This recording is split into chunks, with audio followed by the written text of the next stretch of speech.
What if I told you that the most decisive battle of 1066 wasn't Hastings?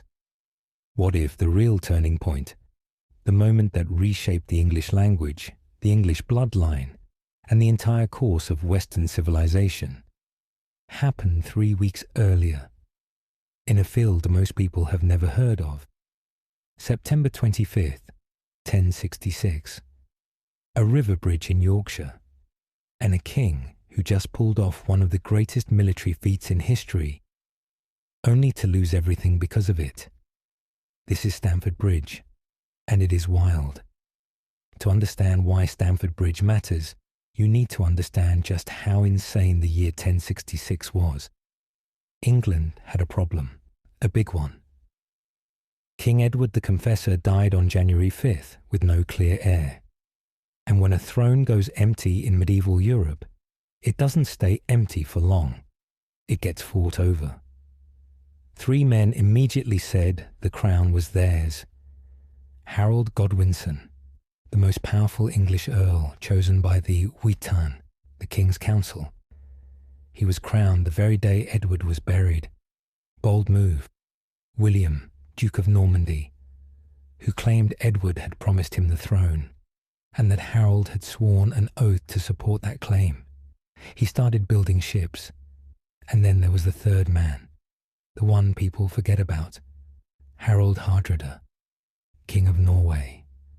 Now, Harald Hardrada deserves his own series. This man was a force of nature. He had fought as a mercenary for the Byzantine emperor. He had raided across the Mediterranean. He had survived things that would kill 10 normal men. He was nearly 7 feet tall. People literally called him Hardrada, meaning hard ruler.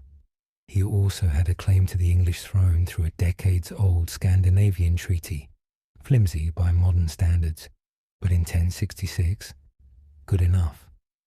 So he gathered 300 ships, perhaps 10,000 warriors, and he sailed for England. He wasn't coming to negotiate. Hardrada landed in the north of England in mid-September and immediately started making his point with fire and steel. He swept up the River Humber and the Ouse, deep into Yorkshire, the heart of English territory. And on September 20th, just outside the city of York, he met the 2 great northern earls, Edwin and Morcar. They had an army. They were brave. They tried. The Battle of Gate Fulford was a massacre. Hardrada shattered the northern English forces. Bodies were piled in the marshes. The earls fled. York, one of the most important cities in England, submitted almost immediately. Hardrada was now in control of northern England. He demanded hostages from the surrounding territories as a sign of submission. And then he did what every overconfident conqueror does. He relaxed. His army marched to Stamford Bridge, about 8 miles east of York, to wait for the hostages to arrive. It was a warm September day. Many of his men left their armor and shields back at the ships, 12 miles away at recall. Why would they need it? The North had already fallen. No one was coming. They were very wrong. Harald Godwinson was in London when he heard the news of Gate Fulford. He had been waiting there for months, watching the southern coast for William's invasion fleet. He had an army ready, strung out along the shore. And now, crisis in the north. Most commanders would take a week or 2 to organize, to plan the logistics, to rest the men. Harald took 4 days. He marched his elite Huskarls, his professional, heavily armed household warriors, nearly 185 miles north, from London to Yorkshire, on foot, in September. That is not a march. That is a sprint. Military historians still shake their heads at it. He picked up reinforcements along the way, local Fyrd soldiers, men who fought when called, and arrived at Tadcaster, just south of York, on the evening of September 24th. He had covered one of the fastest military movements of the entire medieval period, and Hardrada had absolutely no idea he was coming. The morning of September 25th, 1066. Hardrada's army is spread out near Stamford Bridge, relaxed, waiting for hostages. Some are swimming in the river, some are eating, some don't even have weapons close to hand. And then, on the horizon, something glitters. Thousands of helmets, thousands of spear tips, catching the morning sun. At first, the Norwegians thought it might be the hostages coming with an English escort. Then they got a closer look. That was no escort. Harald's army was described by one chronicler as a cloud of dust and a gleam of weapons stretching across the plain. The English had arrived in force. There's a moment here that captures the dark theatre of medieval warfare perfectly. Harald sent riders forward, possibly even rode himself, and offered his brother Tostig a deal. Pardon, restoration of his earldom, come back to England's side. Tostig asked, what would Harald offer Hardrada? Harald's reply was stone cold. 6 feet of English ground, or perhaps a little more, since he is taller than other men. No deal. The battle was on. Now. Here is the moment that has burned itself into legend. The English had to cross the River Derwent at Stamford Bridge. It was a narrow crossing, and according to the Norse sagas and English chronicles, a single Norwegian warrior, huge, berserk, possibly drunk on battle rage, stood alone on that bridge and held it. He reportedly cut down over 40 English soldiers, 40, alone, on a bridge. Harald's men couldn't get past him.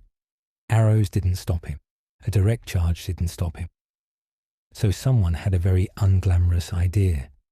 An English soldier found a wooden barrel or a small boat and floated underneath the bridge, and from below, through the gaps in the planking, drove a spear upward. The giant fell. It is possibly embellished. It is possibly entirely true. It is definitely the most Viking way to both live and die that I have ever heard of. The English crossed the bridge. What followed was one of the most brutal engagements of the 11th century. The Norwegians scrambled to form a shield wall. The classic Norse defensive formation, interlocked shields, spears bristling outward. But they were disorganized. Many were unarmored, and Harald's hussars were fresh from their adrenaline-fueled march. Hardrada's men did send a rider galloping back to the ships at recall to bring up reinforcements. The armoured warriors left behind. Those men ran 12 miles in full armour to reach the battle. They arrived exhausted and died exhausted. Harald Hardrada himself, the last great Viking conqueror, the man who had terrorized half of Europe, was killed, an arrow to the throat, most accounts say. Tostig, Harald's own brother, died shortly after. The Norse army was utterly destroyed. Of the 300 ships that had carried Hardrada's invasion force to England, only 24 were needed to carry the survivors home. It was a total, crushing, magnificent English victory. Harald had done it. He had saved England from the Viking Age.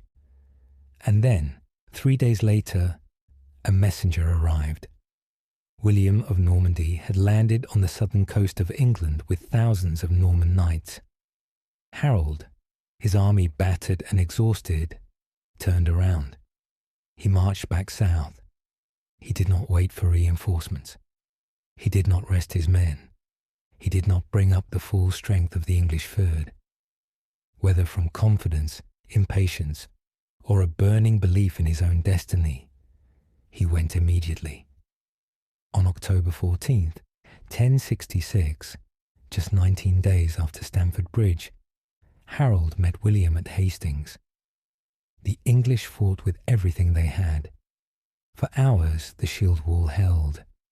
Harold's exhausted Huskarls, many of them the same men who had sprinted to Yorkshire and back, stood firm against Norman cavalry and archery. And then Harold was struck in the eye by an arrow, or cut down by cavalry, accounts differ, and the English line collapsed. England fell. Here is the brutal irony of Stamford Bridge. The battle Harold won caused the battle he lost.